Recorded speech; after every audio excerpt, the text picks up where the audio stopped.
Hello student, आज हम 12.3 के जो बाकी सवाल बच गए हैं वो करेंगे। तो कक्षा 10वीं 12.3 की एक्सरसाइज। तो इसमें 12वां सवाल है। देखिए 12वां सवाल क्या दे रखा है।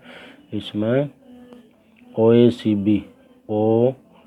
सी बी ये एक वृत्ताखंड त्रिज्याखंड दे रखा है, यानी चतुर्थांश, और इसकी त्रिज्या है 3.5 और ओ बी तो 3.5 हो जाएगी। और ओ डी दे रखा है 2 सेंटीमीटर। तो निम्न के क्षेत्रफल ज्ञात कीजिए, यानी चतुर्थांश ओ ए सी बी, इस पूरे का ओ ए सी बी का क्षेत्रफल ज्ञात करना है। तो ये हम निकाल सकते हैं कि भाई इसमें 90 का एंगल होता है।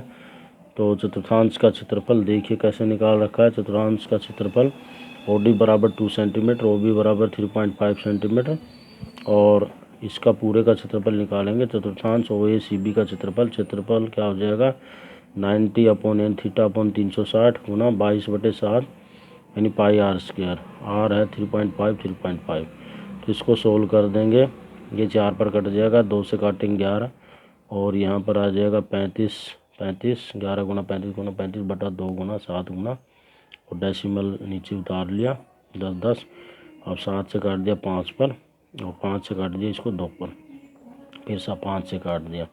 77/8 को हम डेसिमल में लिखेंगे तो 9.625 9.625 सेंटीमीटर स्क्वायर हो जाएगा। अब इसके बाद ये करेगा छायांकित भाग। तो छायांकित भाग, ये छायांकित भाग है, इसका क्षेत्रफल कैसे निकालेंगे। इस टोटल में से और इस त्रिभुज ओ डी बी का क्षेत्रफल घटा देंगे। तो इसका क्षेत्रफल संपूर्ण त्रिभुज 1/2 आधार गुना ऊंचाई हो जाएगा, यानी 3.5 × 2। तो इसको निकाल सकते हैं। देखिए छायांकित भाग का क्षेत्रफल चतुर्थांश ओ ए सी बी का क्षेत्रफल, यानी कि जो त्रिज्याखंड है ओ ए सी बी उसका क्षेत्रफल, माइनस त्रिभुज और डी ओ बी का क्षेत्रफल 9.625 माइनस 1/2 इंटू 3.5 × 2। 2 से 2 कट जाएगा। 9.625 घटा 3.5 घटाएंगे तो 6.125 आ जाएगा इसकी सेंटीमीटर स्क्वायर। तो इस तरह हम ये क्वेश्चन करेंगे। अब 13वां क्वेश्चन जो दे रखा है, इसमें यह आकृति दी हुई है। क्वेश्चन को पढ़कर देखेंगे। ये आकृति दी हुई है, इसमें यह वर्ग दिया हुआ है एक ओ ए बी सी, और इसकी त्रिज्या जो है वो 20 सेंटीमीटर है। तो छायांकित भाग जो बच गया इसका क्षेत्रफल निकालना है। तो कैसे निकल सकता है, फिर टोटल त्रिज्याखंड का क्षेत्रफल में से वर्ग का क्षेत्रफल घटा देंगे तो आ जाएगा। लेकिन त्रिज्याखंड की त्रिज्या नहीं है हमारे पास, तो इसमें देखो त्रिज्या ओ बी को मिला देंगे। तो ओ बी क्या हो जाएगी, ओ बी और ओ क्यू, ओ बी बराबर होगी, यानी त्रिज्या ओ बी के बराबर होगी। और ओ बी क्या होगी, ये समकोण त्रिभुज में O square plus A B square. तो ये 20 दे रखी है भुजा वर्ग की, तो इससे निकाल लेंगे हम। तो देखिए कैसे निकाल रखा है। ये चित्र होगा, ओ को बी से मिलाया, और ओ बी स्क्वायर क्या होगा, O square plus A B square, B square plus B square, तो 2 गुना 20 स्क्वायर हो जाएगा। और ओ बी क्या हो जाएगा, अनरूट किया तो 20 बाहर आ जाएगा, 20 वर्गमूल 2 आ जाएगा। छायांकित भाग का क्षेत्रफल क्या होगा, चतुर्थांश ओ पी बी क्यू का क्षेत्रफल और वर्ग ओ ए बी सी का क्षेत्रफल हो जाएगा। तो वर्ग का क्षेत्रफल 20 गुना 20 होगा, यानी भुजा गुना भुजा, और ये हो जाएगा 90/360 गुना पाई दे रखा है 3.14 और गुना 20 वर्गमूल 2 20 वर्गमूल 2। तो इसको सोल्व करेंगे भाई, 4 से ही कट जाएगा, 90 से 4 पर कटेगा, 4 से इसको 5 पर काट दिया, सारों का इनको मल्टीप्लाई किया तो 628 यानी 628 आ जाएगा, और माइनस 400 हो जाएगा तो 228 आ जाएगा। तो इस तरह हम ये सवाल कर सकते हैं। 14वां सवाल में क्या दे रखा है, इसमें देखो ये त्रिज्याखंड दे रखा है। सवाल को पढ़ के देखेंगे। बड़े वाले त्रिज्याखंड की त्रिज्या 21 सेंटीमीटर, छोटे वाले यहाँ तक की ओ सी डी इस त्रिज्याखंड की त्रिज्या है 7 सेंटीमीटर, यहाँ कोण 30 का है। तो इसका क्षेत्रफल कैसे निकालेंगे। इसका क्षेत्रफल देखो, बड़े वाले त्रिज्याखंड का क्षेत्रफल घटा में छोटे वाले त्रिज्याखंड का क्षेत्रफल करेंगे, यानी पूरे में से ये घटा देंगे तो ये बच जाएगा। तो ये कर सकते हैं आप। कैसे करेंगे, देखिए त्रिज्याखंड ओ ए बी की त्रिज्या 21 सेंटीमीटर, त्रिज्याखंड ओ सी डी की त्रिज्या 7 सेंटीमीटर। छायांकित भाग का क्षेत्रफल क्या होगा, त्रिज्याखंड ओ ए बी का क्षेत्रफल, ओ ए बी का क्षेत्रफल घटा त्रिज्याखंड ओ सी डी का क्षेत्रफल। तो इसमें आ जाएगा 30/360, 22/7, 21 गुना 21, और इस तरह इसकी त्रिज्या 7 गुना 7। इनको काट देंगे, 30 से ये 12 पे कट जाएगा, 12 × 36 होता है, और 3 से काट 3 3 3 6 0 0, और बचा कुचा जो भी है हमने सब बाहर ले लिया। 21 स्क्वायर माइनस 7 स्क्वायर, तो ये स्क्वायर माइनस 20 स्क्वायर ए प्लस बी किया और ए माइनस बी किया और बच गया उसको हमने 12 यानी इसको काट दिया। 6 और हमारा बच रहा था 6 और 7, तो 2 से काट दिया। 7 से 2 को 2 से 6 को काटा 3, तो 308/3 हो जाएगा 102.66 आ जाएगा सेंटीमीटर स्क्वायर। तो इस तरह 15वां सवाल क्या दे रखा है, 15 सवाल में दे रखा है, देखिए ये जो सवाल दे रखा है इसको पढ़कर देखेंगे। ए बी सी त्रिज्या 14 सेंटीमीटर वाले एक वृत्त का चतुर्थांश है।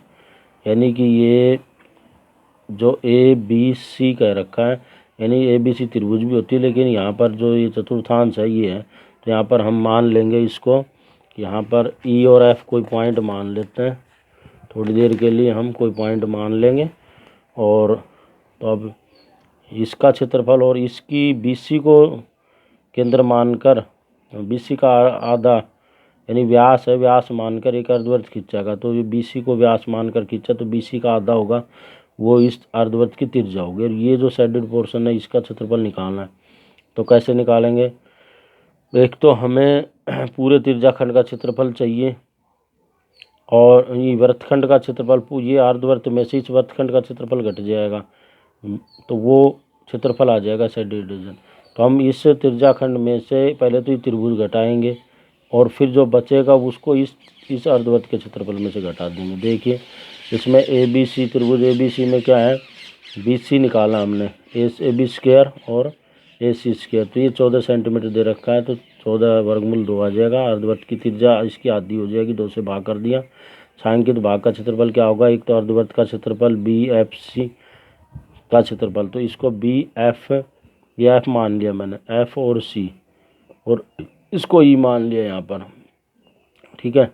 तो बी एफ सी का क्षेत्रफल और घटा में वृत्तखंड बी ई सी का क्षेत्रफल, बी ई सी का क्षेत्रफल।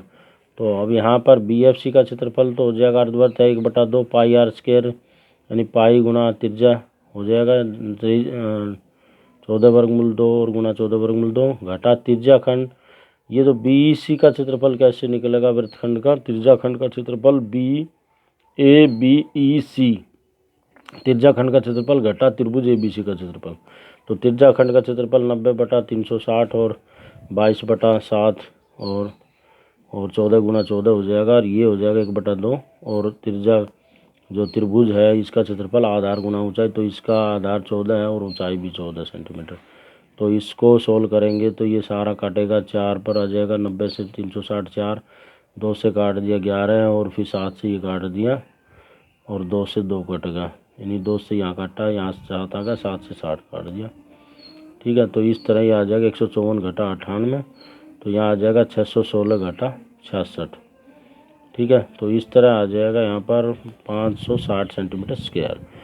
अब जो 16वां सवाल है इसमें क्या दे रखा है, देखिए यहाँ पर एक वर्ग दे रखा है और इसकी त्रिज्या जो इसकी भुजा 8 सेंटीमीटर है। यहाँ पर दे रखा है छायांकित डिजाइन का क्षेत्रफल ज्ञात की जो 8 सेंटीमीटर त्रिज्या वाले दो वृत्तों के चतुर्थांश के बीच उपनिष्ठ है, यानी दो वृत्त के चतुर्थांश है यहाँ पर, जिनके यहाँ पर नाम नहीं दे रखे। तो यह एक तरह का ये पूरा वर्ग भी बन रहा है, ठीक है, लेकिन उस तरीके से नहीं होगा, इनको दो को अलग अलग करेंगे और वृत्तखंड का क्षेत्रफल निकालेंगे। तो हमने कैसे कर रखा है, दो वृत्तों के चतुर्थांश की त्रिज्या है 8 सेंटीमीटर।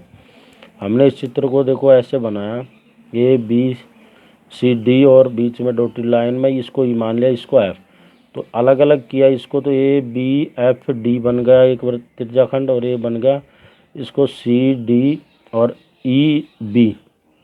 तो छायांकित भाग का क्षेत्रफल क्या होगा, त्रिज्याखंड वृत्तखंड बी एफ डी का क्षेत्रफल, तो बी एफ डी इसका क्षेत्रफल है ना, ये क्षेत्रफल होगा इसका, और जमा में जो दूसरा वृत्तखंड है बी ई डी का क्षेत्रफल। तो यहाँ पर ये वाला जो है बी ई डी, ये वाला बी ई डी और एक ये है बी एफ डी। तो ये हमने पहले वृत्तखंड का क्षेत्रफल निकालना पड़ेगा, तो दोनों त्रिज्याखंड का क्षेत्रफल अलग अलग निकालेंगे। इसका निकालने के लिए हमें पूरी त्रिज्याखंड का क्षेत्रफल में त्रिभुज घटाएंगे, इसमें भी ऐसे, तो सेम है। तो इसको कैसे करेंगे, यहाँ पर देखो त्रिज्याखंड ए बी एफ डी का क्षेत्रफल माइनस ए बी डी का क्षेत्रफल और त्रिज्याखंड बी सी डी का क्षेत्रफल माइनस बी सी डी का क्षेत्रफल। तो ये दोनों वैसे दोनों टर्में सेम है और इसको सोल्व करते करते हम दोनों को इनको ऐड करेंगे, 32 को 64 करेंगे और इसमें से घटाएंगे तो 36.571 सेंटीमीटर स्क्वायर आ जाएगा। तो इस तरह आप ये 16 सवाल करेंगे। धन्यवाद।